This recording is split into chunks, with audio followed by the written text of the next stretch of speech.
Welcome back to another MindEspresso 3 to 5 minute hacks from some of the top thought leaders in the world that I've been able to interview or read. And today we're going to look at hacking the mind literally. We're going to look at the neuroscience of the mind through Dr. David Rock, head of the Neuroleadership Institute, Christine Comaford, who wrote the book SmartTribes and has studied neuroleadership for decades.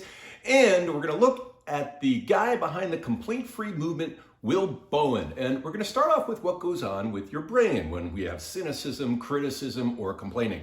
Now, what we hope we're doing is getting something off our chest, but what we're really doing to ourselves is juicing our anxiety level and our stress level and creating a world where we don't feel safe.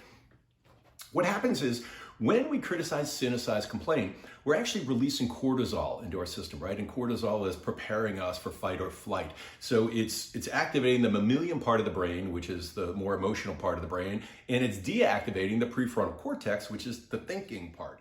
As we do this over time, our connection points are getting closer together because we're signaling to the brain that complaining is something that we want to do, criticizing is something that we want to do. So the brain makes it easier, right? And it makes these connections stronger till sometimes it becomes unconscious. Now, if you couple that with the juice of cortisol and adrenaline that comes, you actually get a cocaine complain reaction, right? We're getting addicted to this physical, biological reaction that's happening in our brain.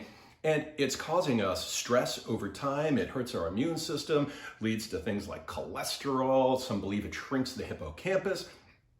So really bad for you. But here's the other piece of this.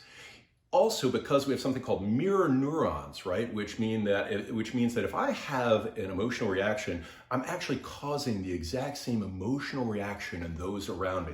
So as I experience the stress, I'm actually causing that stress in other humans. And what happens with people is we tend to surround ourselves with people who have the same type of stress level, right? So now we're all trading different stress levels, and then we can't figure out why we are so anxious. Well, complaining, criticizing, and cynicizing are actually causing this ongoing process where we're mismanaging our brain and we're mismanaging the brains of those around us, and we're all addicted to it, and we're all in these anxiety loops.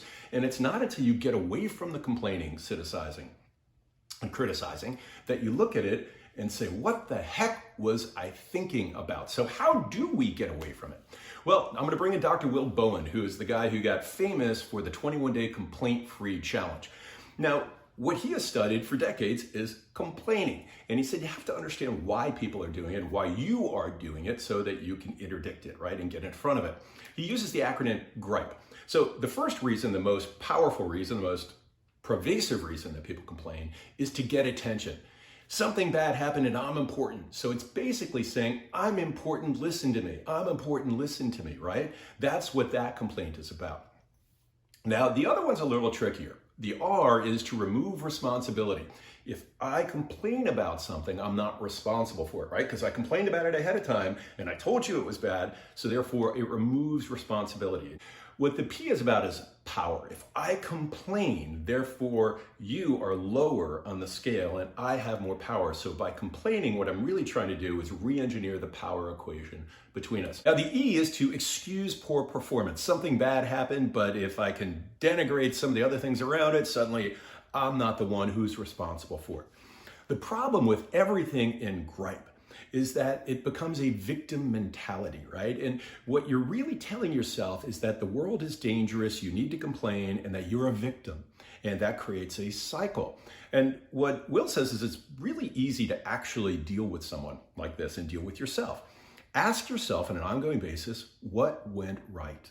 As you get in complaint mode, don't think about everything that went wrong, think about everything that didn't go wrong, right? Because it has to be a million things that didn't go wrong just for you to get through like a 10-minute drive. But the same happens when someone comes and complains and cynicizes and criticizes to you. What went right? What was good about it? Keep asking that question. And he said two things will happen. That person will either start looking at the bright side or they will go away. So what's the take home here? Take home here is to actively manage your brain. Think about the brain chemistry. What brain chemistry are you launching into your system, right? Are you launching dopamine and serotonin and useful brain chemicals, or are you launching your cortisol levels and your adrenaline levels? And then what are you doing in other people as well? And manage your brain and manage others like you're managing their brain chemistry, then limits some of the negative things that we know are going to hurt: criticism, cynicism, complaining. And over time, that will give you a handle on that. And that's this week's Mind Espresso.